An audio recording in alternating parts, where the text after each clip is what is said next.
I'll be right over here. So, I mean, you can tell I'm just still gonna be looking at it. yeah, you just look at me. Just confirm this. All right. So basically, first off, I want to ask you, Derek. You know this way. I know the camera. Uh, what's it like to be here at adidas Eurocamp and just be part of the adidas family? For one, it's dope coming over and seeing the kids work hard and seeing how dedicated they are and seeing how big some of these kids are. It's kind of unreal. Let me know that the game is like growing, it's evolving into a totally different game, a positionless game. And I'm happy that I came in when I came in because being 6'3", it ain't it no more. In your retirement, you mentioned that the next chapter you were looking to chase dreams and growth. Yes, sir. Can you maybe elaborate on what that next chapter entails for you? Oh, just self knowledge, self identity, and self revelation. Just those three keys of figuring out who I am as a young man, with like retiring early, with a lot of life ahead of me, and making sure that I'm a very strategic with how I move, with how we place these projects out, and really just showing who I am as a person instead of just what people perceive and think of me as just being an athlete or just a hooper. There we go. Like you said, you just close one chapter and open the Yeah, next. come on, man. You talking to chess leagues, other verticals I don't want to talk about because I probably get sued, but big shit, man. For young athletes facing, challenges or adversity, Yeah. A, what's some advice you would give them to help them persevere? And post-retirement, what plans do you have to remain involved in basketball? To the young guys that's out there, it's three levels to everything. I mean, not to everything, but the three levels that you must get by if you want to hoop in the NBA. The NBA stands for No Boys Allowed. The three levels: the good, the bad, the ugly. The ugly, of course, is a surgery or some death in the family or whatever. The bad, of course, like bad teammates, etc. Blah blah blah. And the good, of course, everybody can deal with the good, the awards, the achievements, and all that. But if you could get through the first two things that I said, the ugly and the bad, as far as like surgeries and et cetera, mental health problem, all that, if you could stay focused, because it's all mental. If you could stay focused, you will be able to make it and have a long career. And what was the second thing? And what are your plans to stay involved with basketball post-retirement? And staying involved is me doing what I'm doing now, coming over here to Eurocamp, showing love to the kids, talking to the kids, and letting them pick my brain. While I'm here, went over earlier, was talking to them about pick and roll and how you need to stay attached on pick and roll. And that's something that the kids need to hear because I heard it for X amount of years dealing with tips. So if I could help them, or at least put it on their mind now, so that once they do get the NBA coach, they know exactly what they have to do once they practice. It's really cool. That's Yeah, down. that's a fact.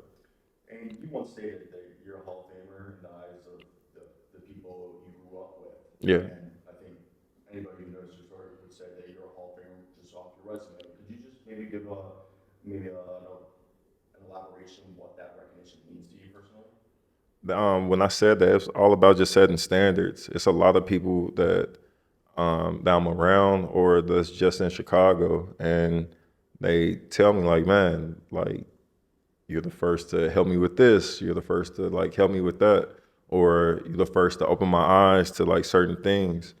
And with me, when I do and I try to attack some of my dreams, it's never like um like searching for it like, man, all right, we have to be the first to do this. It's like, no, we are passionate about something and I want to attack it a certain way.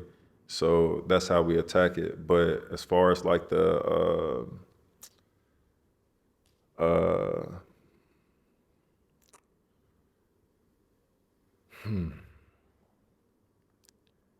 what was the question again? Just what's it mean to be, the recognition of being, future Hall of Famer? I wouldn't. I don't like talking about it because I don't like talking about Hall of Fame, but I feel like I'm already in the Hall of Fame when you think about when you ask kids from my city or you go around like my city and you ask them about like who I was or like my family members with me setting goals and standards for my family and what I'm achieving now, even after basketball. I feel like that's Hall of Fame shit, but I want to let the record speak for itself without me actually like telling you like, man, this is gonna be. No, I want to let it show. And the stuff that we did prior to me retiring, like the retirement video, like the Rose video, like the Sox pitch video, like that's something that no other hooper didn't do yet.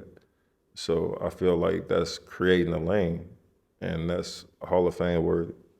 It's really cool.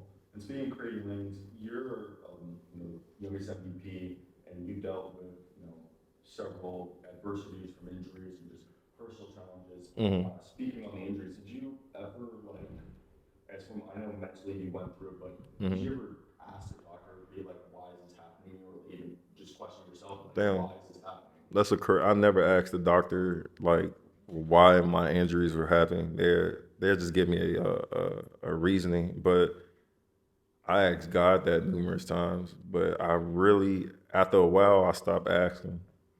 I knew I had to roll with the punches, and that's part of being from Chicago. Like, hey, if I can make it out of here, I can make it anywhere.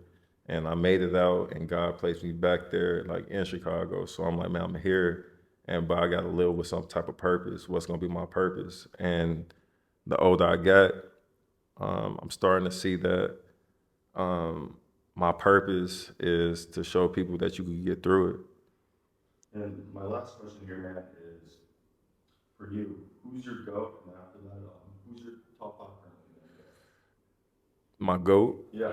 I mean, my GOAT now, it changed, is Isaiah Thomas, because he's from Chicago.